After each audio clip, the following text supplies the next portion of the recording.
nos pueda ser de bendición a cada uno de nosotros y podamos estar atentos a lo que tu palabra nos quiere enseñar. Sin duda, hay mucho que aprender en la vida de Abraham y nosotros queremos estar atentos a lo que hay allí para nosotros en esta mañana. Te lo rogamos en el nombre de Jesús. Amén. Amén. Abraham, como vimos allí recién,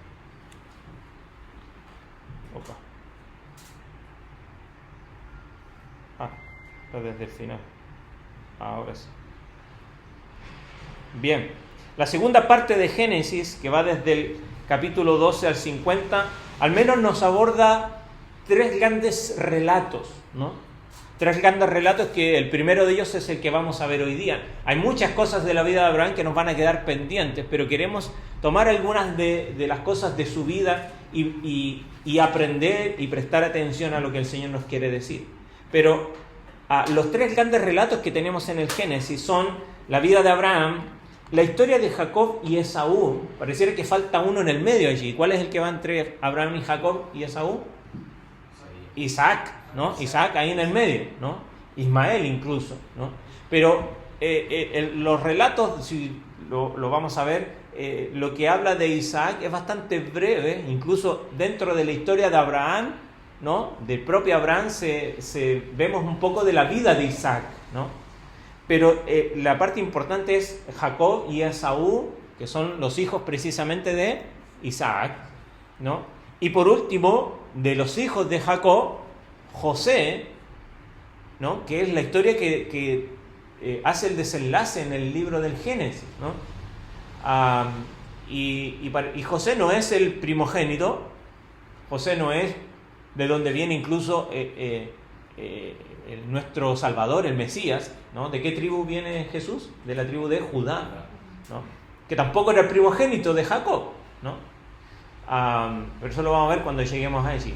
Pero se aborda la vida de José, porque José es un personaje especial, porque de alguna manera hay muchas cosas que nos ilustran de su vida a la vida de Cristo, ¿no? En el Antiguo Testamento hay una forma de ver y estudiar que es la tipología o los tipos, ¿no? Por ejemplo, cuando lleguemos a Levítico y veamos el tabernáculo en detalle, vamos a ver que todos los detalles del tabernáculo, los elementos que están en el tabernáculo, aún incluso cómo está compuesto el tabernáculo, tenía 4 pieles de distintos colores, una negra, una blanca, una roja y una púrpura. Cada una hacen señales a cosas que se cumplen en Jesucristo, ¿no? Entonces son elementos que están señalando, son la sombra de lo que había de venir. Por supuesto, el tabernáculo era el lugar donde estaba la presencia de Dios. Pero por eso Juan 1:14 dice, y vimos la gloria del unigénito del Padre, y habitó entre nosotros, ¿no? Y vimos su gloria, ¿no? Cristo es precisamente la plenitud, ¿no? De la persona de Dios, aquí evidenciándose a nosotros. Entonces, José tiene muchos tipos en su vida a lo que es la vida de Cristo. Y por eso se aborda también allí de esa manera al final. Pero lo que sí podemos ver es que en la vida de Abraham, y esto es lo que vamos a estar estudiando en el día de nosotros, esta mañana nosotros, no sé si alcanza a ver aquí este mapa, pero nosotros tenemos aquí abajo a la derecha señalado Ur, ¿no? Aquí. Hoy actualmente esto es lo que es el extremo sur de Irak. Así que alguien podría decir, bueno, Abraham étnicamente no es ni israelita, era caldeo, bueno, un iraquí podríamos decir. De allí, él viene de allí, ¿no? Ese es su origen. Era una ciudad bastante próspera, una ciudad muy creciente, y dice el texto que Abraham tenía muchas posesiones, pero Dios le dice, sale de allí y vete a la tierra que yo te mostraré. Y este es el viaje, van hasta Harán, donde ahí muere el padre de Abraham, Taré, y descienden aquí a Canaán, que es la zona donde posteriormente se va a establecer el pueblo de Israel, ¿no? Y ahí vemos algunas ciudades, Betel, Jai, ¿no? Y después cómo él va hasta Egipto, que vamos a mencionar un poquito, y él regresa, y ahí es donde al final también termina su vida en esa tierra que Dios le prometió no tanto a él, sino que a su descendencia, Porque Abraham vivió allí, pero no conquistó esa tierra para él. Compró al final un lugar donde dar sepultura a su esposa, donde después posteriormente él también y su descendencia terminan allí, ¿no? Pero la historia de Abraham, como dijimos, va desde el capítulo 12 al capítulo 25 y vamos a ver así, bien en panorama un poquito de cómo va su vida, ¿no? Y para después centrarnos en algunas lecciones que nos dan algunos eventos de su historia, ¿no? Que es donde quizás yo quiero hacer más énfasis. Pero podemos ver al principio, aquí está por capítulo, lo que sucede con Abraham es que él es llamado sin duda por Dios, ¿no?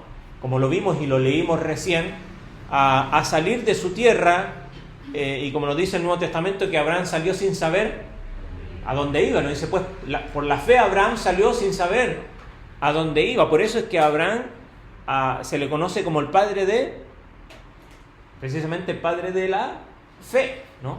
O el amigo de Dios, porque su actuar, su obediencia es bastante clara, ¿no? En mostrarnos que cómo él fue movido por la fe. Como dijimos, a partir del capítulo 12 nos comienza a relatar la historia de Abraham.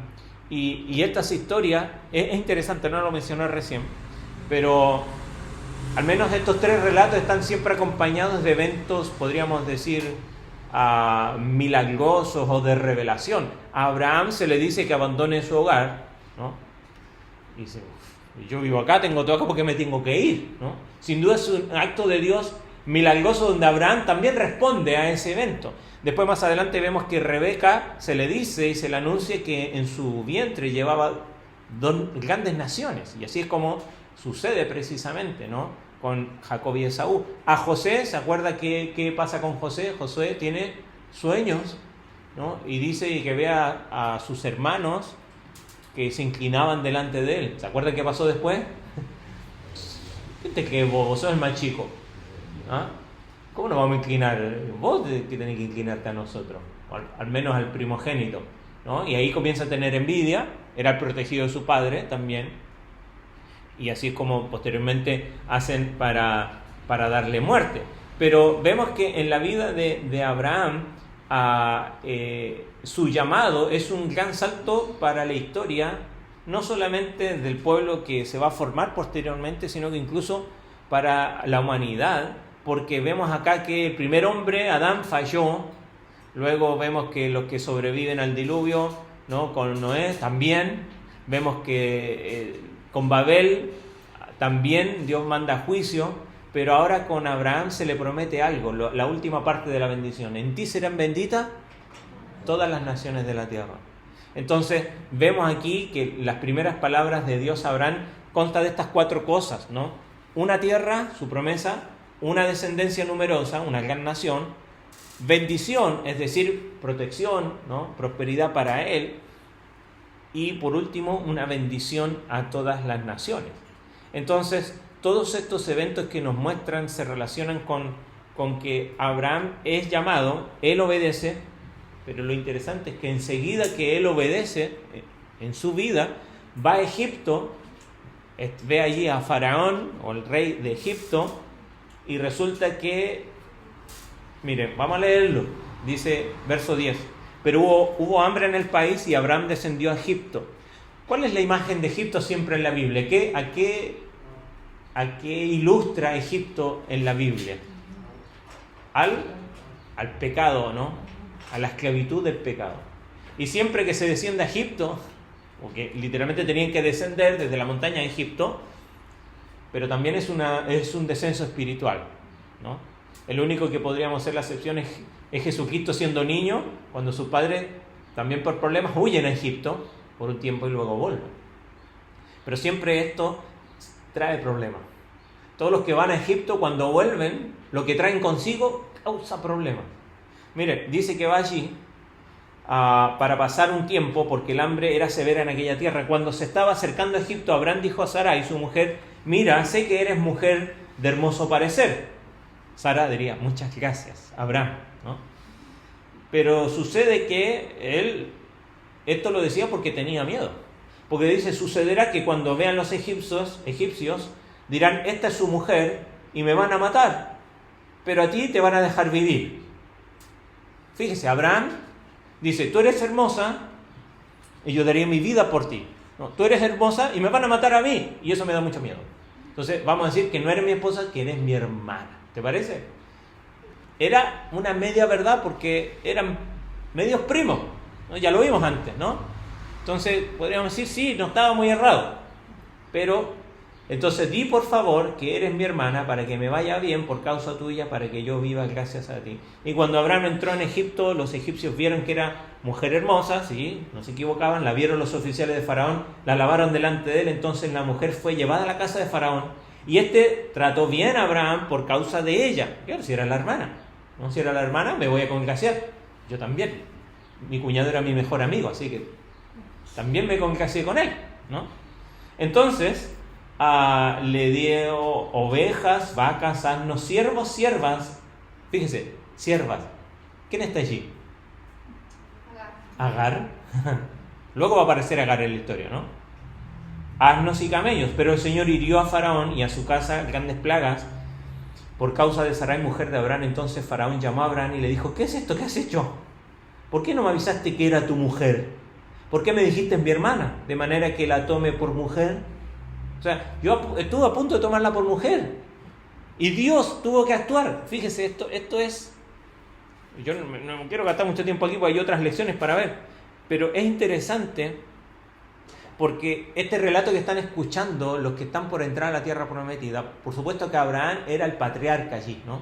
Era el gran prócer. Si bien Moisés estaba con ellos, posteriormente va a ser el gran prócer para los que comienzan a ver la historia ya en pasado de Moisés. Pero Abraham era el padre de su nación. Pero resulta que este padre es sumamente humano y más débil de lo que nosotros queremos ver o queremos reconocer. Normalmente de nuestros próceres, ¿qué contamos? Escribimos las buenas historias de nuestros próceres, no sus debilidades. Bueno, esto es lo hermoso de la Escritura, que no solamente cuenta las victorias, sino que también cuenta las derrotas, para que nos podamos identificar precisamente con ellos. No es fácil identificarnos en las victorias con otros, y nos cuesta mucho más poder identificarnos en las debilidades.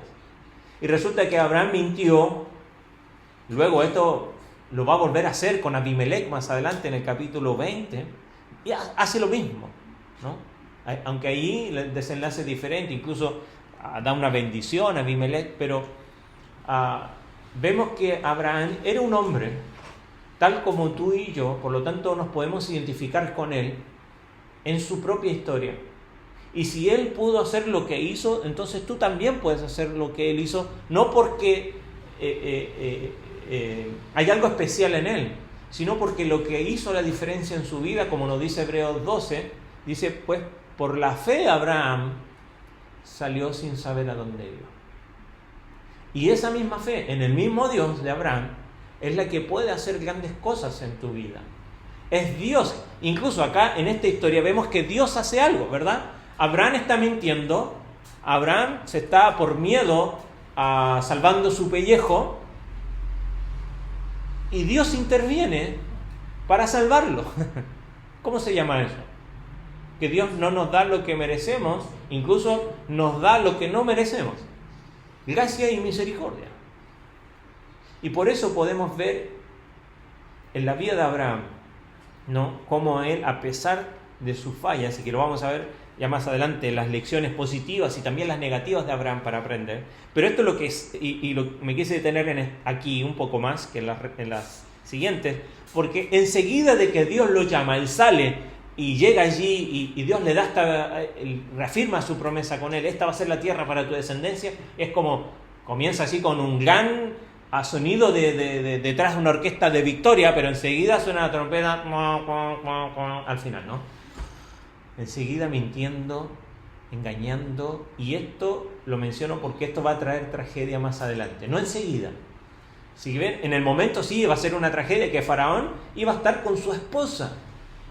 De vuelta, ¿se acuerdan que hicimos énfasis cuando estudiamos la caída, cómo inmediatamente después de la caída fue afectado, por supuesto, la mente, cómo se veían, pero enseguida fue afectado en un aspecto en la sexualidad? ¿Se acuerda que lo vimos? Cómo inmediatamente lo primero que hacen ellos, Adán y Eva, cuando caen, es que se sintieron vergüenza, se sintieron afectados en su intimidad. Y resulta que el pecado, si hay un lugar donde hace estragos y donde más carcome, es aquí. Y vemos que probablemente Abraham, y esta dinámica se traspasó después con Isaac, que hace casi lo mismo, Jacob y su descendencia, los hijos de Jacob. ¿Cómo afecta el pecado a esta área tan sensible, pero tan hermosa, porque Dios la creó? Incluso tanto que Él estableció un marco para eso, para que sea de bendición. Pero el pecado hace estragos aquí. Porque esto es que Abraham no tenía una alta estima de la intimidad, porque expone a su esposa. La expone para haber sido ya sea o abusada o simplemente estar en intimidad allí con otro hombre. Entonces siempre el descender a Egipto afecta, ¿sí? Y el lugar por donde más fácil adentrar para afectar al resto del área de la vida, normalmente es por allí, en la sexualidad, en la intimidad. Así que cuidado. Sigamos viendo un poquito, mencionando solamente la vida de Abraham. Luego de esto vemos en capítulo 13 que Abraham regresa a Canaán, está con su sobrino Lot, recuerde que tiene muchas cosas. Entonces, ¿qué sucede? Dice, bueno, no podemos seguir juntos, ¿no? Siempre el problema con la familia parece, ¿no? Es un medio choque ahí, sacan chispa, ¿no? Y dice, bueno, tú ándate por un lado y yo me voy para el otro. ¿Y Lot qué vio? La llanura del Jordán, o sea, hacia el río. ¿Y cómo está por allí? Verdecito, ¿verdad? Entonces, para allá me voy yo. Y bueno, a Abraham le quedó mirar para el otro lado y era solamente desierto, tierra, cerro. Bueno, para allá me voy yo. Donde vayas tú, yo voy a lo contrario.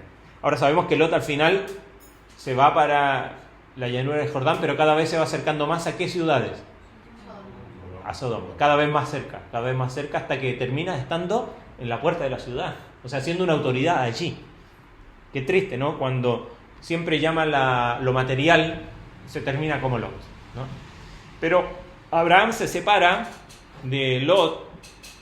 El capítulo 14 vemos que Lot está en problemas y viene a Abraham a rescatarlo, y esto es bien significativo porque aquí aparece un personaje que se llama Melquisedec a la mitad del capítulo 14, que después va a ser muy importante para hablar acerca de la obra intercesora de Cristo como sacerdote, pues Jesucristo era de la tribu de Judá. ¿Cuál era la tribu de los sacerdotes? La tribu de Leví. Por lo tanto, Jesús no podía ser, entre comillas, un sacerdote, pero Hebreo nos dice que no, él es de un sacerdocio mucho más alto, según el orden de Melquisedec, y este es un personaje que aparece aquí, que es rey de Salem, o sea, significa que es rey de paz. Probablemente algunos dicen que era el rey del lugar donde posteriormente está Jerusalén, pero este personaje sale de la nada, aparece allí, probablemente algunos piensan que podría ser una cristofanía, o sea, una aparición de Cristo antes, ¿no?, del Nuevo Testamento. Lo que sí es cierto es que Abraham le entrega a él los diezmos de todo el botín que hicieron del rescate de Lot, ¿no? Y lo reconoce a él, en vez de él quedarse con todas esas cosas, y hay allí una relación bien particular. Sigue la historia de Abraham, donde después en el capítulo 15, esto lo vamos a leer, fíjese, capítulo 15 de Génesis. Después de estas cosas, la palabra del Señor vino a Abraham en visión diciendo: no temas, Abraham, yo soy un escudo para ti, tu recompensa será muy grande. Y Abraham dijo: oh Señor, ¿qué me darás? Pues yo estoy sin hijos, y el heredero de mi casa, que quizá en un principio él pensaba que podría ser Lot, su sobrino, dice: ahora él ya no está conmigo, es Eliezer, este de Damasco, un siervo suyo. Dijo además Abraham: no me has dado descendencia, y uno nacido en mi casa es mi heredero. Pero la palabra del Señor vino a él diciendo: tu heredero no será este, sino uno que saldrá de tus entrañas, él será tu heredero. O sea, Dios le promete que él iba a tener descendencia. Y el Señor lo llevó afuera y le dijo: ahora mira al cielo, cuenta las estrellas, si te es posible contarlas. Y añadió: así será tu descendencia. Y este versículo es clave, fíjese, verso 6. Y Abraham creyó y le fue contado y se le reconoció por justicia. Y esto es muy importante, porque esto traza toda la Biblia. Porque su justicia no es por lo que él hizo. Ya vimos que él sí fue obediente, pero enseguida mintió. Y va a mentir más adelante. Y va a haber un montón de eventos en la vida de Abraham que no son ejemplares. Por lo tanto, su justicia no tiene que ver con lo que él hizo, sino que tiene que ver con su fe. Él creyó a Dios, no dice que creyó en Dios, dice que creyó a Dios. Le creyó a su palabra. ¿Era difícil de aceptar la palabra de Dios? Él era mayor, su esposa era estéril, y Dios le dice, vas a tener un hijo. Ah, me estás embromando, esto es muy difícil. Pero él le creyó, y eso le fue contado por justicia. Entonces vemos que Dios reafirma el pacto con Abraham, ¿no? Pero después, Dios le dice, yo te voy a dar descendencia. Yo entonces va a salir de mis entrañas. Pero pasa el tiempo y el hijo no viene. ¿Qué sucede? Capítulo 16. ¿Quién aparece en escena? ¿De dónde vino Agar? De Egipto, ya lo vimos. Y los que no conocen la historia, Sarai, mujer de Abraham, no le había dado luz alguno, capítulo 16, verso 1, pero ella tenía una sierva egipcia que se llamaba Agar. Entonces Sarai dijo a Abraham, mira, el Señor me ha impedido tener hijos, llégate, te ruego a mi sierva, quizá por medio de ella yo tenga hijos. O sea, aquí está Agar, ¿no? Un matrimonio arreglado, júntate con ella, y bueno, y Abraham dice, bueno, si tú me lo pides. Por supuesto que ambos actuaron mal aquí. ¿Y qué es lo que nos enseña? Y quizá ya nos adelantamos un poco las lecciones, pero vemos esta historia de Agar e Ismael, en que muchas veces cuando Dios promete algo y esa promesa tarda, nosotros intentamos cumplir esa promesa por nuestras fuerzas, ¿no? Yo te voy a ayudar un poquito, Dios. ¿Tiene buena intención? Entre comillas, sí. Tiene una buena intención. Equivocada, ¿no? La mayoría de las veces las buenas intenciones hacen desastre, ¿no? Y acá no es la diferencia. Pero hacer con buena intención ayudar a otra persona no es ningún problema. Pero ayudarle a Dios, ¿podemos ayudarle a Dios en algún aspecto? Dios prometió algo y si Él promete, Él cumple. Y por supuesto luchamos con nuestra impaciencia o con nuestra incredulidad, porque ¿cómo va a ser que una mujer estéril pueda concebir un hijo y siendo grande? Iba a decir vieja, pero era mayor. No, yo tengo que hacer algo. Y bueno, y aquí está la tragedia. Agar e Ismael. Ahora, a pesar de eso, capítulo 17. Cuando Abraham tenía 99 años, el Señor se le apareció y le dijo, ¿cómo se te ocurre hacer esto? Le dice, yo soy el Dios Todopoderoso, anda delante de mí y sé perfecto. O sea, sé obediente. Yo estableceré mi pacto contigo y te multiplicaré en gran manera. Entonces Abraham se postró sobre su rostro y Dios habló con él. En cuanto a mí, ahora mi pacto es contigo y serás padre de multitud de naciones. Y ya no serás llamado Abraham, y acá viene el cambio de nombre, sino serás Abraham, porque yo te haré padre de multitud de naciones, y te haré fecundo en gran manera, y de ti haré naciones, y de ti saldrán reyes. Estableceré mi pacto contigo y con tu descendencia después de ti. Entonces vemos que Dios establece el pacto con Abraham, restablece allí, confirma el pacto, y la señal del pacto es que le manda más adelante allí, dice aquí, verso 9, además dijo Dios a Abraham, tú guardarás mi pacto, tú y tu descendencia después de ti por tus generaciones. Este es mi pacto con ustedes. Tu descendencia, dice más adelante, todo varón de entre ustedes será circuncidado. Y le da las instrucciones al 8º día. Obviamente los que no tenían, los que eran grandes lo tuvieron que hacer allí, ¿no? Y esa es la señal del pacto que Dios hace con Abraham. Avanzamos rápido. Después de esto, y le dice, fíjese, verso 21, antes de avanzar, Vamos a leer. Mire el corazón de Abraham. Verso 18, capítulo 17. Y Abraham dijo a Dios: ojalá Ismael viva delante de ti. O sea, ojalá Ismael sea el heredero. Pero Dios respondió: no, sino que Sara, tu mujer, te dará un hijo. Le pondrás, y ahora le dice, antes no le dice quién iba a ser, o incluso no le dice que iba a ser por Sara, pero ahora le dice, va a ser por Sara, y este será el nombre, Isaac, y estableceré mi pacto con él, pacto perpetuo para su descendencia. Verso 21, pero mi pacto lo estableceré con Isaac, el hijo de Sara, te dará por este tiempo al año que viene. O sea, ya le dice tiempo, por fin. En un año más, en esta fecha, ya va a estar Isaac y ese va a ser el hijo de la promesa. Entonces, Dios, sin duda, vemos que igual cuida de Agar y de Ismael, e incluso Ismael recibe parte de las bendiciones de ser una nación grande, pues es descendiente de Abraham, ¿no? Pero la última de la promesa, en ti serán benditas todas las naciones de la tierra, esa se cumple por Isaac, posteriormente Jacob, ¿no? Entonces después capítulos 18 y 19 vemos el relato de Sodoma y Gomorra, ¿no?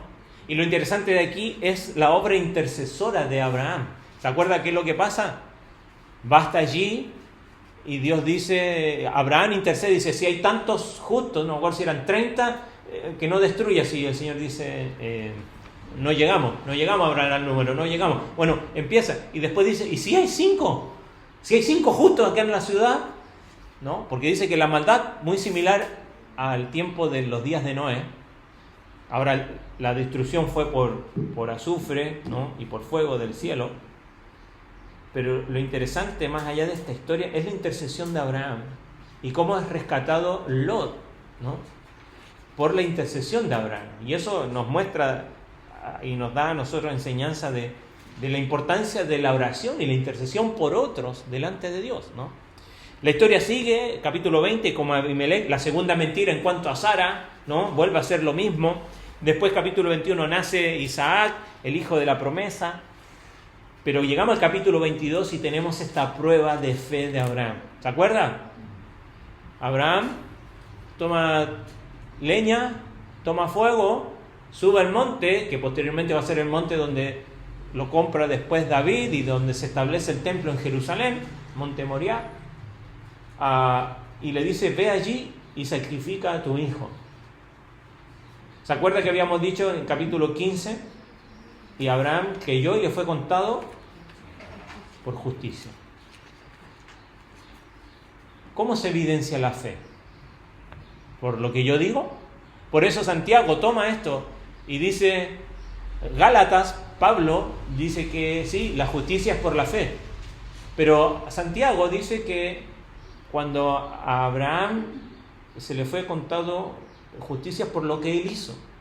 Pero no es que se le fue contado por lo que él hizo, sino que sus obras evidenciaron su fe. Porque es el contexto de lo que él viene hablando, ¿no? Tú dices que tienes fe, pero si no tienes obra, ¿vale esa fe? ¿No? La fe verdadera siempre se evidencia. Y por supuesto que sabemos que Abraham creyó a Dios, pero ¿dónde se evidenció su fe? Con lo más valioso para él. Isaac era el hijo intocable, porque Dios le había prometido que por él iba a ser la descendencia, pero ahora el hijo ha venido a ser la confianza de Abraham. Ya no era la confianza en Dios, sino que ahora su confianza y su corazón estaban en su hijo, por medio de quien se iban a cumplir todas las promesas que Dios le había dado a Abraham. Pero ahora su corazón, como dice el Nuevo Testamento, donde está tu tesoro está, y el corazón ya no estaba en Dios, sino que estaba en su hijo. ¿Es malo eso? No, no es malo amar a nuestros hijos, es malo que nuestros hijos o cualquier cosa reemplace nuestro amor a Dios. Entonces Dios prueba a Abraham y le dice, sube, y van caminando y sabemos la historia, y tanto que Isaac le dice, padre, llevamos la leña, llevamos el fuego, ¿y dónde está el animal? ¿Qué le dice? El Señor se proveerá, ¿no? El Señor va a proveer algo. Y estando allí, lo pone, hace el altar de piedra, la leña, levanta el cuchillo. Entonces Dios dice, Abraham, Abraham. Y él se da vuelta y reacciona y dice, allí hay carnero para el sacrificio, veo que no me has rehusado tu único hijo. Qué interesante, es lo mismo que hace Dios, que nos rehusó a su único hijo, para sí, tomar nuestro lugar en el sacrificio, para que pudiésemos tener redención, ¿no? Ya nos va ilustrando lo que iba a ser. Tenemos posteriormente la muerte de Sara, vemos allí, compra este lugar para enterrarla, arregla un matrimonio para su hijo, pues sabe que se tiene que cumplir también con un hijo, no va a poblar, ser una gran nación, busca una esposa para él, y al final vemos el capítulo 25, la muerte de Abraham también. Pero veamos antes de algunas lecciones, por qué es pertinente toda esta historia de Abraham para este pueblo que está por entrar. Terminemos estos últimos minutos. Porque sin duda, el conocer la historia de Abraham, que es la historia del origen de ellos, de su nación, por supuesto, da el fundamento teológico, incluso moral, necesario para que la nación, los que están por entrar, entiendan su propia identidad, su destino, pero también la relación que tienen con Dios. Esta historia es pertinente, primero, como dice ahí, porque es la garantía del cumplimiento de la promesa de la tierra. La entrada a Canaán por parte de esta generación es el punto cúlmine de una historia, de un pacto incondicional que Dios hace ¿con quién? Precisamente con este personaje. Porque están por entrar allí y dice, pero ¿qué tiene que ver esta tierra con nosotros? Es que ustedes descienden de Abraham, Isaac y Jacob, y esto es el punto cúlmine de una promesa que se dio a este personaje allí hace tiempo atrás, y Moisés les recuerda al pueblo de ese regalo, de esa promesa de Dios, que no es una recompensa por ser buenos. Vemos que el pueblo de Israel estuvieron 40 años en el desierto, no por ser buenos, sino por disciplina de Dios. Entonces, tomar la tierra no es una recompensa, es el cumplimiento de una promesa incondicional de Dios. Y que esta alianza que hizo Dios con Abraham de darle la tierra a sus descendientes se está cumpliendo ahora, ¿no? La promesa hecha a Abraham de una nación, de ser bendición universal, establecen de alguna manera la agenda para todo lo que sigue después, ¿no? Y la tierra de Israel iba a servir como escenario para lo que se iba a desarrollar posteriormente, ¿no? Como en la historia de la redención. Pero segundo, es pertinente porque de alguna manera Abraham es el modelo de fe y obediencia frente a la incredulidad. Si hay un pecado en el pueblo de Israel que se va a ver denotado constantemente, y aún ya en el tiempo en el desierto, es su falta de fe, su incredulidad. Y la generación que salió de Egipto había muerto en el desierto debido precisamente a la rebelión y su incredulidad. Entonces la historia de Abraham se presenta como un contraste bastante marcado, siendo ejemplo para todos los creyentes que desean caminar por fe. Entonces esta nueva generación tenía que aprender que la fe verdadera siempre conduce a la obediencia. Que la fe verdadera siempre conduce a la obediencia. El hecho de, como leímos recién en capítulo 15, que Abraham creyó y le fue contado por justicia, es el tema central y sirve como un modelo para los que van a heredar ahora la tierra. Pero en tercero, como dice ahí, es que esta historia es pertinente porque es el fundamento para la identidad, en el sentido de que no es porque ellos sean especiales, sino porque Dios los escogió a ellos, de pura gracia. Abraham es el progenitor del pueblo de Israel, que era un caldeo, un iraquí, diríamos hoy día.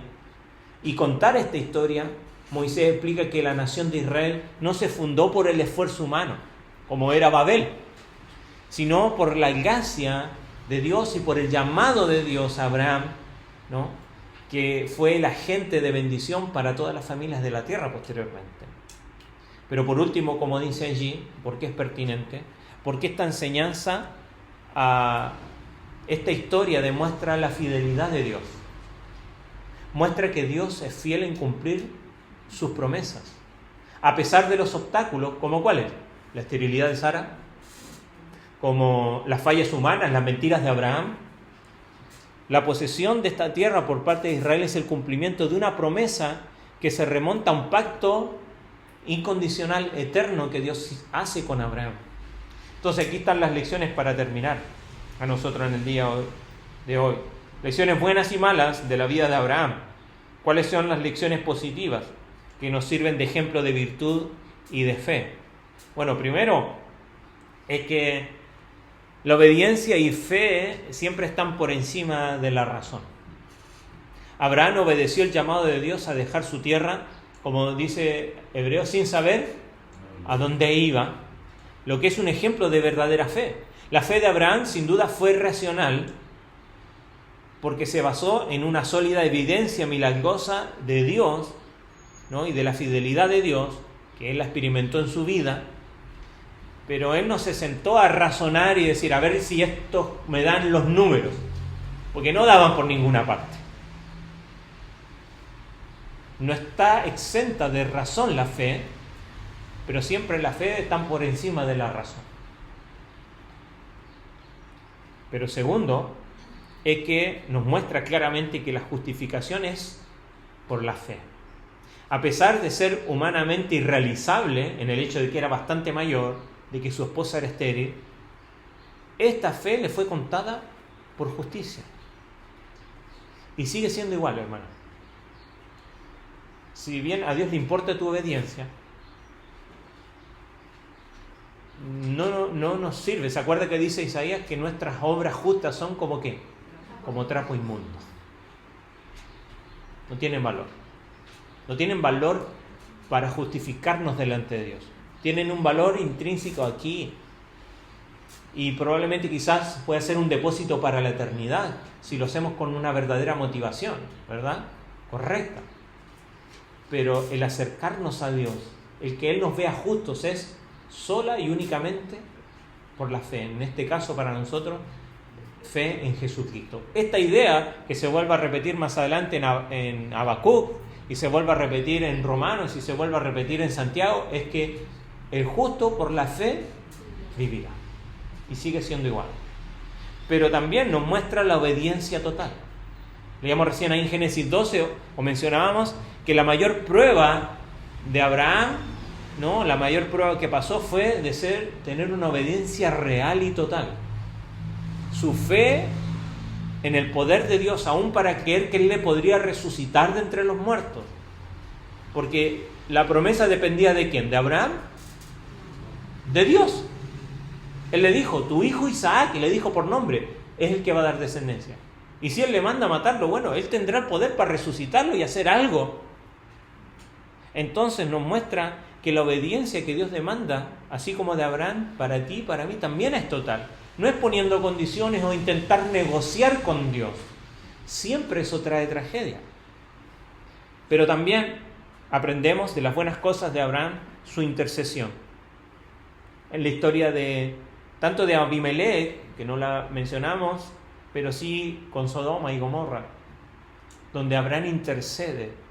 Y qué importante es interceder por otros. Pero lo más hermoso es que hoy día alguien intercede por nosotros ante el Padre. ¿Quién es? Y damos gracias a Dios que hay alguien que intercede por nosotros. Tanto el Espíritu Santo con gemidos indecibles, cuando a veces no sabemos cómo orar y pedir a Dios, pero especialmente en relación con nuestro pecado, que es el caso de Sodoma y Gomorra. Jesucristo es justo, nuestro abogado. Hay una ley para el poder que escribe un escritor basándose en El Padrino y dice una ley: abogados, abogados, abogados. Usted fíjese, la gente que tiene poder, ¿qué tiene cerca suyo? A los mejores abogados. Nosotros tenemos realmente al mejor abogado, que es Jesucristo, que intercede por nosotros.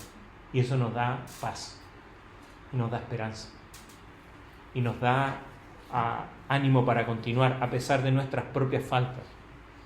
Pero también dice allí generosidad y búsqueda de paz. En la disputa con Lot, Abraham decidió ser un pacificador.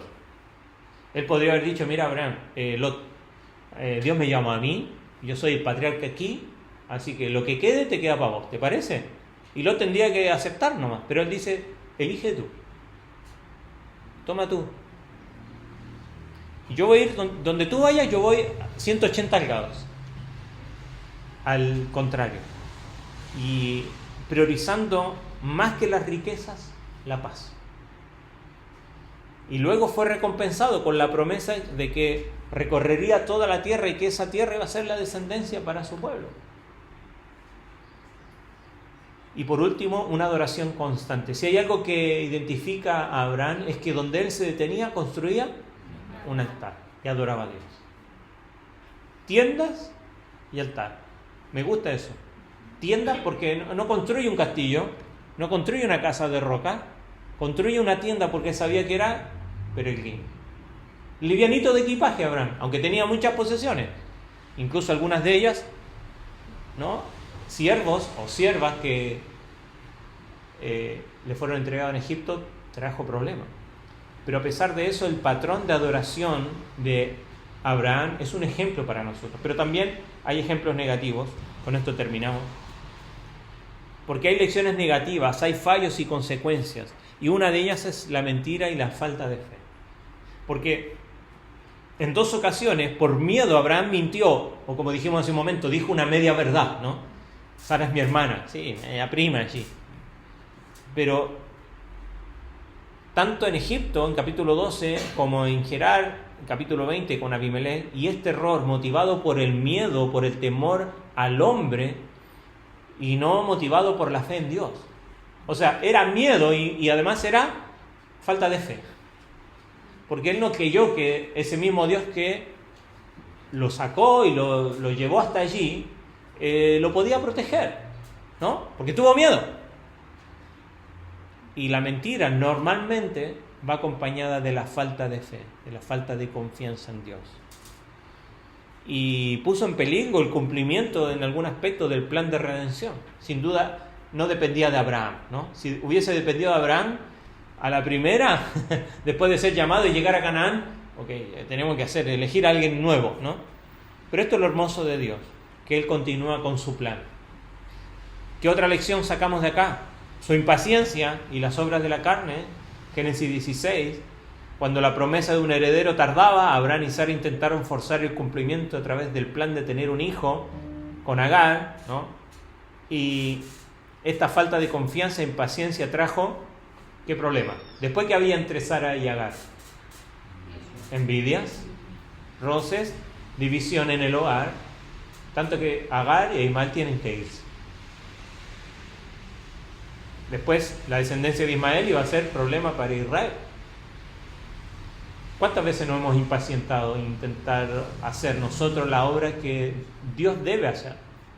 Por supuesto, nosotros debemos hacer lo que está a nuestro alcance y lo que nosotros debemos hacer como obediencia, pero lo que no podemos hacer, lo que está fuera de nuestro control, ¿qué debemos hacer? Confiar. Normalmente nos preocupamos, ¿no? Lo que no está bajo nuestro control nos provoca ansiedad, nos provoca miedo, nos provoca preocupación, pero ahí es donde debemos aprender a confiar. Pero también falla en el arrepentimiento completo. ¿Por qué? Porque vemos que la falla que sucede en el capítulo 12 se vuelve a repetir en el capítulo 20. ¿Qué pasó con Abraham? El hecho de que se repitiera indica que al parecer no había un arrepentimiento real o completo, ni que había abandonado el pecado cometido en Egipto. Y esto nos enseña a nosotros. ¿Cuántas veces hemos caído sobre la misma piedra? ¿Sí? Sí, yo. Un montón de veces. Y no tiene que ver con que, esto es cíclico, ¿no? Tiene que ver con que todavía hay algo de lo cual no me he arrepentido realmente. Y por último, como dice ahí, consecuencias de la riqueza mundana. La riqueza y la esclava Agar que obtuvo en Egipto como resultado de su pecado acabaron causando trastornos y tristeza en su familia. Alguien puede observar este episodio de pasada y ver que lo que le sucedió a Abraham no fue tan malo. Mire, Faraón le dio muchas riquezas, Sara recibió una sierva solo para ella, Dios perdonó el pecado de Abraham y él comenzó de nuevo. Entonces, ¿cuál sería el problema? El problema es que todo lo que Abraham recibió en Egipto terminó causando trastorno. Debido a su gran riqueza, Abraham y Lot ya no pudieron vivir juntos y tuvieron que separarse. Agar, la esclava egipcia, trajo división y tristeza a su hogar. Una vez que probó lo que había en Egipto, en el mundo, como mencionamos, Lot comenzó a medir todo según esos parámetros, y lo vemos, Lot cada vez peor. Y eso llevó a la caída y a la ruina de la familia, porque la desobediencia nunca trae ningún beneficio. Y la lección práctica de todo esto, al menos de esto último, es que, recordemos, si había algo que identificaba a Abraham, era un altar. Y nunca debemos abandonar eso, nuestro corazón para con Dios. ¿Por qué hacía un altar? Era la forma de relacionarse ¿con quién? Con Dios. De mantener una comunión con Dios, sean cuales sean las circunstancias. Si has desobedecido como Abraham, que lo has hecho, y yo también, Dios te va a disciplinar como lo hace conmigo y como lo hace contigo, y espero te des cuenta. Vuelve al lugar donde no hemos salido del camino y vuelve a construir un altar y pon las cosas en orden y arregla tus cuentas con Dios. Porque la vida cristiana victoriosa es una serie continua de nuevos comienzos que Dios nos da. Porque cuando abunda el pecado, siempre sobreabunda la gracia. No para abusar, no como una excusa para pecar, sino como un incentivo para arrepentirnos y volver a construir un altar para Dios, de adoración, de alabanza, de agradecimiento. Entonces, esta nueva generación que está a punto de heredar esta tierra, necesitaba saber estas cosas, de que la tierra que ellos, como dice ahí, mire, lo puse por escrito, esta nueva generación que estaba a punto de heredar Canaán necesitaba saber esto, que la tierra que ellos, era de ellos, no era por lo que hicieron, sino por la fidelidad de Dios a su promesa. Y la promesa que le hizo a Abraham, y que para conservarla debían imitar la fe de este patriarca, aprendiendo de sus errores, que la desobediencia siempre trae juicio, consecuencia y disciplina, y que la verdadera fe es una vida de separación total del mal, pero también de una dedicación total a Él. La pregunta es, ¿dónde estás y cuándo estás construyendo tus altares a Dios de adoración? ¿Hay un evento allí? Construye un altar a Dios. Haz un acto de adoración con tu Dios, porque a pesar de todos nuestros yerros y faltas y pecados, siempre hay una oportunidad para el arrepentimiento y para seguir avanzando en caminar y en conocer quién es nuestro Dios. Y esta lección y esta historia era pertinente para los que están por entrar allí y para nosotros en el día de hoy, porque vemos un espejo donde mirarnos. Abraham, y quizás alguno diría, pero Abraham me queda el grande, ¿no? Porque es un patriarca y el padre de la fe. Pero cuando comenzamos a ver su historia, no es muy diferente a nosotros, justificándose, intentando arreglar las cosas, malabareando para ver cómo sale adelante, viendo cómo su relación con el mundo y con el pecado trae consecuencias. Pero siempre hay esperanza de una nueva oportunidad, de construir un altar a Dios y adorarle, en arrepentimiento y en fe. Vamos a ponernos en pie y vamos a adorar y dar gracias a Dios por su palabra.